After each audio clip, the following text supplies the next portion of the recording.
அருமையான கர்த்தருடைய பிள்ளைகளே, இந்த நாள் உங்களுக்கு ஆசீர்வாதமாய் இருப்பதாக. இந்த நாள் முழுவதும் தேவன் உங்களை அற்புதமாய் நடத்தவும் பாதுகாக்கவும் உங்களுக்காக நாங்கள் தொடர்ந்து ஜெபிக்கிறோம். அப்போஸ்தல நடபடிகள் 27ஆம் அதிகாரம் 25வது வசனத்திலே, எனக்கு சொல்லப்பட்ட பிரகாரமாகவே நடக்கும் என்று தேவனிடத்தில் நம்பிக்கையாயிருக்கிறேன்.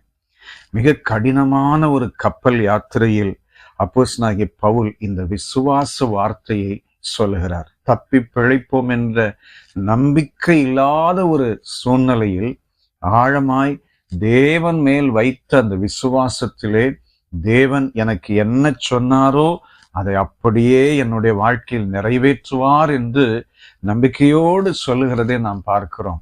ஒருவேளை இதை வாசிக்கும் போது நாமும் இந்த வசனத்தோடு சேர்ந்து சொல்ல வேண்டும் என்று நான் விரும்புகிறேன். நானும் கூட சொல்லுகிறேன், எனக்கு சொல்லப்பட்ட பிரகாரமாகவே தேவன் எனக்கு செய்வார்.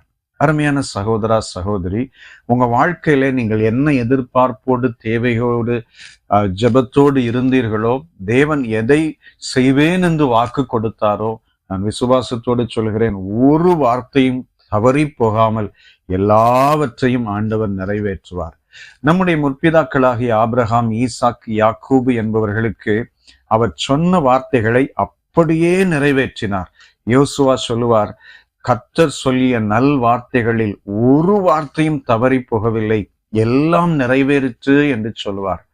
தாவீதுக்கு சொன்ன வார்த்தையை சாலமோன் சொல்லுவார், என் தகப்பனுக்கு நீ சொன்ன வார்த்தையை நீர் நிறைவேற்றினீர் ஆண்டவரே என்று சொல்வார். அருமையான சகோதரா சகோதரி, உங்க வாழ்க்கையில தேவன் சொன்னவைகள் கண்டிப்பாய் நிறைவேறும். ஆனால் நம்மிடத்தில் ஒரு 3 காரியங்கள் தேவன் எதிர்பார்க்கிறபடி நாம் அதை செய்து கொண்டே இருந்தால் நிச்சயமாய் நம்முடைய வாழ்க்கையிலே அவர் சொன்னதை கண்டிப்பாய் நிறைவேற்றுவார். முதலாவது, நாம் தேவன் சொன்னதை நிறைவேற்றுவதற்கு சில காலங்கள் கூட ஆகலாம், ஆனால் நாம் காத்திருக்க வேண்டும். ஏசாயா 40ஆம் அதிகாரம் 31வது வசனத்திலே வாசிக்கிறோம், கர்த்தருக்கு காத்திருக்கிறவர்களோ புது பலன் அடைந்து கழுகுகளைப் போல சட்டைகளை அடித்து எழும்புவார்கள். அவர்கள் ஓடினாலும் இளைப்படையார்கள், நடந்தாலும் சோர்ந்து போகார்கள் என்று வாசிக்கிறோம். கர்த்தருக்கு காத்திருக்கிறவர்கள் ஒரு காலம் வெட்கப்பட்டு போவதில்லை. காத்திருக்கிற காலம் தாமதமாகலாம், காத்திருக்குதல் ரொம்ப வேதனைக்குள்ளாக சூழ்நிலைக்குள்ளாய் கொண்டு போகலாம், காத்திருக்குதல் மிகுந்த கடினமாய் இருக்கலாம். ஆனால் தேவன் ஒரு காலமும் ஆண்டவர் கைவிட மாட்டார். அவர் சொன்னதை ஆண்டவர் நிறைவேற்றுவார். இந்த காலை நேரத்திலே பல விஷயங்களுக்காக நீங்க காத்திருக்கிறீங்களா?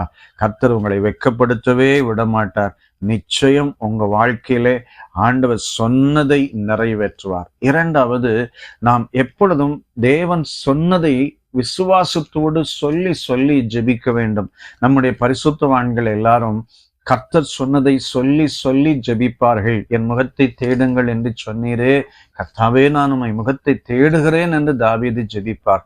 அதே போல நம்முடைய விசுவாசத்திலே தேவன் சொன்னவைகளை அப்படியே சொல்லி சொல்லி சொல்லி விசுவாசத்தோடு நிற்கும் போது நிச்சயமாய் ஆண்டவர் அதை நிறைவேற்றுவார்.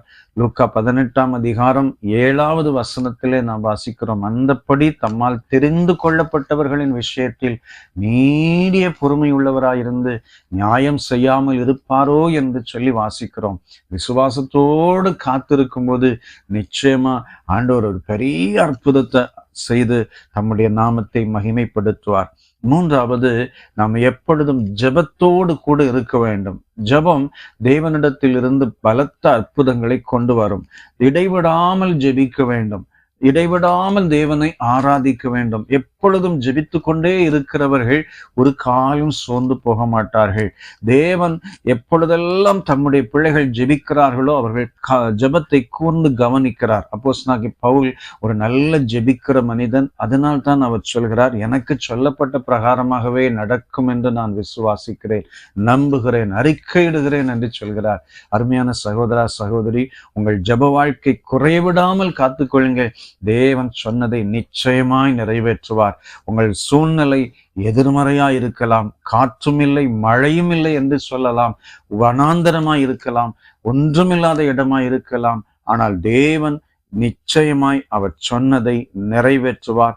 உங்களுக்கு சொன்ன பிரகாரமாகவே நடக்கும். இந்த நாளிலும் கூட நீங்கள் அற்புதங்களை காணலாம். நான் உங்களுக்காக ஜெபிக்கிறேன். அன்பு நிறைந்த பிதாவே, இந்த காலை நேரத்துக்காய் ஸ்தோத்திரம். நாங்களும் அப்போஸ்தலனாகிய பவுலை போல விசுவாசத்தோடு சொல்லுகிறோம். எங்களுக்கு சொல்லப்பட்ட பிரகாரமாகவே நடக்கும் என்று நாங்கள் விசுவாசித்து அறிக்கை செய்கிறோம். துதிகன மகிமை ஏறெடுக்கிறோம். இயேசு இரட்சகர் நாமத்தில் கேட்கிறோம் பிதாவே. ஆமென். ஆமென். God bless you. Amen.